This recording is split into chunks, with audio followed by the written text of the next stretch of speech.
Hey there, everybody. It's your girl Barbie J here, and I am back with a recap and review of Tyler Perry's comedy drama, The Oval, Season 5, Episode 12. Who's Playing Who? And y'all know how this episode started off. But first, let me say Happy New Year to everybody. Happy New Year. And I hope everybody has a blessed and prosperous New Year starting today. And then I'd like to ask for those of you who have not as of yet subscribed to my channel, please take a moment right now and hit that subscribe button and then a notification bell. Support my channel for the new year for 2024. I would appreciate it. And after you hit the notification bell, select all, and it'll let you know every time I upload new information on this channel. Then I ask that you hit that thumbs up button if you like. That's the like button. Write a comment, join the conversation, and share, because sharing is caring. Now, of course, y'all all know this episode started with Victoria and Eli in the Oval getting it on. And then, what's his name? Hunter comes in and is watching them on the crutches. It does seem to be floor and carpet on that. So I don't know how he got in there without them hearing them crutches. Even on that carpet or rug, you should be able to hear the crutches. But they didn't. And Victoria was like, she don't even care that he knows. I wouldn't be surprised if she set it up that way. But supposedly he came in another entrance that it was a private entrance that she thought he would be upstairs in his bedroom. She didn't think he would come down into the Oval. So that button did lock the other doors, but not that special passageway. Anywho, they're sitting there going back and forth. She's like, could you please leave because I want to keep having sex? And Eli is nervous as ever, and he's very uncomfortable right now. Hunter is like, how could you be having sex with him on my desk? And then, is this the man that you had in my bed? And she's like, I know you're not acting like you care about me sleeping with somebody else, all the women you've been sleeping around with. And while Victoria was fixing, Eli's tie or something, Hunter's like, get away from him or get away from her or something like that. And he tries to go over towards them and falls on the floor. And he's sitting there on the floor saying, oh boy, this was the plan all the time. And Victoria's laughing that he's on the floor. And Eli was going to help him up. And Victoria said, don't you touch him. Leave him down there. It was just like, it was so ridiculous, I'll be honest. But then we find out that this has been going on since they were in the governor's mansion. They had been planning and plotting this whole thing. And he's saying, I'm the president. And she's like, no, honey, the vice president is the president now. So Hunter gets up off the floor and he promises to destroy them both. You know what I mean? And then he says, say something, you effing maggot, or something he said to Eli. And Eli was going to say something. Victoria said, no, don't say anything. And he said, please let me. And I said, I felt that Eli should have made Hunter feel the same way that Victoria made Simone feel. I thought Eli was going to just like make Hunter feel really, really bad. But he didn't do that. What he did was so corny, I just couldn't even believe it. All he did was call him an effing idiot and said he's so ignorant that he can't even realize how stupid he really is. And that he's a huge a-hole. Then Victoria lets him know that he has been played. And he's like, you really think I'm stupid? And she starts laughing and said, oh, we know you are. So now hobble on upstairs and stuff. And he's like, buckle up because he's coming for them. I said, oh, okay, let's see what you gonna do. So when Hunter left, Eli was like, he was really pissed. You told me the doors was locked. I can't believe this. This could happen. That could possibly happen. She's telling him to relax. Just relax. She wants to continue having sex. Eli is not in the mood to have sex at this point because now his cover is blown and he feels like Hunter could use this in some kind of way to cause problems for them. And Victoria's still trying to keep him to calm down. But he's like, you know what? I just need to go home. So Victoria left and so did he. But now it's time to play Guess Who's Coming to Dinner at Richard's and Nancy's house. Yes, everybody, it is Clarence. And so Clarence has no idea why he's there. He thought he was there for a meal. And Richard is all smug and, he's acting all arrogant and stuff. Something that happened 30 years ago. And he lets his father know that he brought him here because he wanted to talk about him effing his wife. He said, "What?" Then he said, "Listen here, you SOB. You have always been nothing but a hustler and a gambler." And I'm sitting there going, if you knew all of this about your father, how are you getting mad at Nancy the first time when you know he probably hustled her into doing something? Nancy was only 18 years old. And I don't care what, 18-year-olds, you're very impressionable and could be swayed into doing a lot of things by an older, more mature man. So Clarence was trying to talk, and Richard told him to shut up. And he said, "I'm not going to let you talk to me like that." He said, "What do you think? I am 5 years old or something?" He said, "I'm your father." He said, "Who was effing my wife." I said, "Oh, snaps." He said, "Nancy, I'm getting up and getting out of here." And Richard said, "If you walk out that door, I'm going to drag your black ASAP back into this house." I said, "Ooh, Lord, stop it." But the funny part is, when the father said, "Who do you think you talking to?" He said, "You." He go, "Nancy, you better talk to this boy." First of all, that's her husband. That's not her child. She can't do nothing. That's your child. You telling Nancy. Nancy's like, "Everybody calm down." And she's like, "Richard, listen to me, please." He said, "Shut up." I said, "Oh, okay, Richard, now you're a bit too much right now." And his father's like, "You can't talk to her like that." And Richard's like, "Oh, now you taking up for her?" I said, "Come on, Richard, you were wrong. That's rude." She's like, "I was just a kid." He said, "A trifling ass kid." I said, "Oh, come on, Richard." And he tells her this is over. I guess talking about their marriage. Then Richard took it too far and called her a low down, nasty biatch, and she slapped him. She should have slapped him and punched him because that was uncalled for. That happened over 30 years ago because they got to at least be in their 50s. They all look like they're at least in their 50s. And she was 18 years old. Let's be real. But somebody tell me, when he was away at war, what do they do? Who do they sleep with? How do they get comfort when they're away, when their wives is back at home? So don't tell me he didn't sleep with nobody when he was out there in the war and all of that stuff. Was you sleeping with other men? Was you sleeping with other women? And every place y'all stopped, stayed? Come on, you wasn't just jerking off. Give me a break. Then Richard called them both MFers and told them they deserve each other and walked away. I said, "Dag." And Nancy told Clarence to just leave. Now we have Allan going into Donald's office saying goodnight, and Donald's telling him he's really been stepping up around here and he's thinking about giving him more responsibilities. And Allan said, "Thank you, sir. That would be nice." Then Donald said he's like almost like one of them, the good guys. And Allan's like, "Oh, okay, thank you, sir." And that's when Hunter shows up with his crutches, and he comes in there. He tells him, "Don't touch me," because Donald's telling Allan to help him. And he sits down and says, "Are you in on it? Or did you know about this?" I guess he wanted to know if he knew about Victoria and Hunt and Eli having this affair and stuff. And he said he literally just found out because he spoke to Simone, and Simone told him something, but he didn't have proof. But the president, you just confirmed it. And he's like, he don't believe him. He believes that Donald is in on it, and he was also trying to kill him as well. So Hunter tells him, "That's a hell of a game you played on me." And Donald's like, "I didn't play any game on you." He says, "Sir, I need you to get your strength up and get back into that oval so you can get that idiot out of there and get rid of him." And Hunter told him he's not the only person he'll be getting rid of. I said, "Oh boy." So I guess this is how we're going to get rid of Donald, because we know that Donald's not going on into the next season.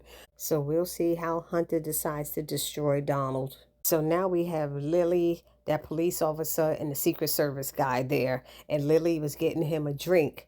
And she's poured two glasses. She's sipping from one, and the other one she's helping the guy in handcuffs, drink from it and everything. And she told him that he was her hero. And he said he wasn't trying to be a hero. He was just trying to help her, but she's appreciated him. And she's looking at the Secret Service guy saying, you just going to stand here and watch us and listen to us? And he's like, ma'am, I can't leave. I have to stay here. So she said, well, you're going to hear everything. Do you know who Kyle is? And he says, yes. He said, well, Kyle is Donald's lover.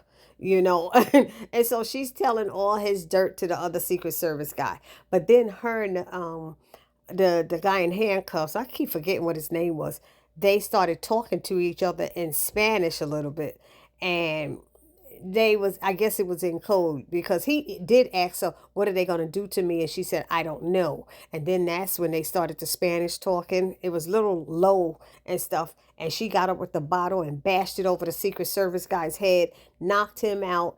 And the guy in handcuffs tells her to get the key and get his gun. And she unlocks and uncuffs the guy and tells him to take a car that's in the garage that is unmarked and they can't trace it or follow. And they got dark windows so they won't know it's him leaving.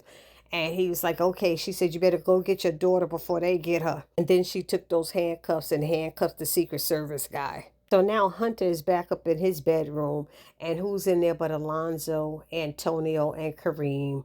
He sits down and he starts, before he can even start questioning Antonio, he starts spilling the tea, talking about he was dating this woman who was a DEA agent, who was married to a DEA agent, and he would tell her stuff and she was telling them stuff, and somebody in the White House was doing this and telling that, and it was all of this stuff. Then he asked Kareem, did you know that this was happening in your pharmacy? Kareem says he didn't, but we all know he did. So Kareem said, I'm not lying. I didn't know. And he said, Antonio, is he telling the truth? Antonio looked at him and then said, nah, he didn't know. But we know he did know. So now Hunter wants information on this lady so they could go and question her, because he's still trying to find out who tried to kill him. And so Antonio saying she might get spooked by it or whatever, but he'll give Alonzo the information. And then Hunter tells Alonzo to take them all back down the back staircase so that Donald, Eli, and Victoria don't see them. So of course Alonzo's like, yes sir, ladies this way. I said, why you gotta call them ladies? Come on. What is that? Was that a power trip or something you doing? Anyway, they just looked at him and then they started walking. So now we see Sam talking to Agent Kane. That's his name, Kane. When they kept just calling him Agent, was getting on my daggone nerve. And he's asking him why we on alert. And he said because the chief of staff asked it. Now, if Sam is supposed to be in charge, why is this chief of staff going to other people to put the White House on alert? That sounds real stupid, Donald. So Sam calls Max to find out what's going on. And Max tells him that they got the guy to talk and that he talked to Bobby, and Sam didn't want him to talk to him. But he said, look, we got the information and they said that, that Jason was there and they let him go. But then he said he's somewhere else and he got a frequency, and it looks like the frequency is attached to a tracker that they have on Jason's bike. And he said, well, where is Jason in? He said, in DC. So Sam asked, where in DC? And Max said, we're trying to get a closer location. And then he said, oh, Market. And he said, Market? He said, oh my God, the kid might be going back to the same place. He said, where is that? He said, Allan's house, because that's where he has nowhere else to go. So Max said he's on his way there. And then Sam asked him, did they say anything about Barry? And he said, oh yeah, they said he came there once, but they let him go. But wait a minute, he was there, remember? And then they brought him back to his house. They brought Barry back to the house. We had those flowers and the sunflower and the sprinkles all over him, and the dust and all of that craziness was on him. So I don't get it. I thought they had him again. TP be forgetting the stuff he writes on these storylines. I know that much. So then Max ended by asking, what do you want us to do with the nut job? And Sam said to let him go. So Max calls Bobby and tells Bobby what Sam said, to let him go. He said, you sure? He said, yeah. And he said, I'm going to send you an address and I need you to meet me there. And Bobby said, okay. So now we have Victoria showing up to the residence, and she's trying to go in her bedroom, and Secret Service is out there, won't let her in. And she's like, excuse you? And he's like, I'm sorry, ma'am, you can't go in there. She said, like, what you going to do, restrain me? He said, I might have to. And she said, you going to stop me? I am the first lady. He said, well, actually, ma'am, you're not. He said the vice president is the president now, so his wife is the first lady. They are giving you courtesy and allowing you to stay here. And Victoria's like, what? So she goes, if he's not the president, then how is he giving you orders? And the Secret Service guy said, ma'am, please don't make this more complicated than it has to be. And then Victoria tried to walk past him, and they had the guys restrain her and take her down to the ground. I was like, push her face in the rug, please. And he kept saying, sorry, ma'am. And she's kicking and screaming on the floor. She said, well, where am I supposed to go? He said, I don't know, but you can't stay here in the residence, ma'am. Hunter's like, she ain't coming up in here. And Victoria's on the floor yelling, this is some BS. And she gets up off of the floor saying, get off of me. Get your hands off of me. And he's like, ma'am. And he's like, she's like, Hunter, Hunter. He's like, ma'am, you have to go. If you don't leave, the next thing we're going to have to tase you. I said, please, taser. Tase her. I want to see her bounce around like a little worm. So she leaves, and one of the Secret Service guys follows her out or down the steps, I guess. Then it switches over to Simone and Priscilla, and they're drinking wine and they're planning and plotting. So Simone is telling Priscilla she's going to have to stay cool. And she said, I'm going to stay as calm and cool as possible. I'm a work in progress. She said, yes, please. So then Simone gets a notification on her phone that Eli's on his way home. So she lets Priscilla know she has to go. And as she's leaving, she gets a phone call that she takes quickly. And it's a man's voice telling her that he got some information for her on the president or something like that. And Priscilla's like, can you meet me at my house? I'm on my way home now. I'll be there in 10 minutes. And he's like, yeah, I'll meet you there. So she hangs up and she lets Simone know that this might be information that they can also use. And Simone is like, great. And so she said, I'll call you later. And she bounced. Now we got these FBI agents talking to Dale. He done gave them all this information, and they're saying they could protect him by putting him in witness protection program. And Dale's not interested in that. He needs some normalcy, he said, and stability in his life, and he don't feel like going through that. So he said, y'all really can't protect me. Then they telling him they want him to go in there and lure Kyle or Donald, one of them, out and stuff like that. And he's like, are you crazy? So I could get shot again? I already got shot. And they were like, you're right, it is dangerous. But how are we supposed to catch these bad guys if we don't have people like you? And this is what they do. They send people in there, they get killed or their family members get killed, and they're risking their lives for these people. They ain't getting paid nothing to do nothing. I was like, these FBI agents are crazy. Then Allan comes in, and Allan's saying like, oh, sounds like a good idea. I'm working with them now. And Dale is like, did y'all set this up? He said, this nutcase came back. Kyle came back. And Donald said, yeah, I figured Allan said, I figured he would. And he said, you told me that he wouldn't come back. He said, aren't you okay? You're fine. He just likes toying with you. He's not going to hurt you. And Dale is like, I'm not here for this. I'm not doing it. So Allan asks the guys, did they get the box? They said yes. And he said, here, I recorded this on a thumb drive. He gave them a thumb drive. They said, that's illegal. Like, you can't record people without their knowledge or something like that. And they said they need a wiretap warrant. So Allan said, you guys should do your effing job and get the wiretap warrant that you need. And they said, well, we got procedures that we have to follow. And they said they would tip off powerful people. And Allan hits Dale and said, I guess there's no one we could really trust, huh? And Dale said, nope. So Allan said, I'm starting to think you guys aren't powerful enough as y'all claim to be. And the guy says, don't underestimate us. But honey, I would be underestimating them right now. So Allan is concerned about, cameras being on the building and how long they've been in here. And they're claiming that, if somebody was tapping into the cameras, they would know whatever they were saying. So Allan is just like, y'all need to go. So they finally left. And then, Dale asked, can he stay there for the rest of the night? And Allan's like, what other choice do we have? So that was that. And then it ended with Hunter getting a phone call and answered it saying, Victoria, stop calling this number. You're not coming upstairs. And it's Jason on the phone saying, it's not Victoria. And Hunter's like, then who is it? And he says, all I want to know is, did you try to kill me too? And he's like, who is this? He said, I just want to know, did you try to poison me and have me killed? And then he's like, Jason, where are you? I want to talk to you, son. Let me send somebody to get you. And Jason's like, I don't trust you. He don't trust none of them, and I don't blame him. Was it you? Was it mom? Who tried to kill me? How did they poison that other kid thinking it was me in the bed and that other kid died? And he wanted answers, and he kept saying, no, son, it wasn't me. I just want to talk to you. And he finally admitted that it was Victoria who did it. But Jason said, I don't believe you, and I'm about to burn your playhouse down. And I said, that's right, Jason, because neither one of them are good parents at all. So Hunter is telling Jason, I need you, son. I need you to come here. We'll go public and we'll tell the world what she did to you. And Jason's like, no, so father you are. You never protected me. You could go to hell. Go to hell, he told him. And I said, oh, shoot. All right. And that's the way it ended. So y'all let me know what y'all thought about this episode. Put it down in the comment section.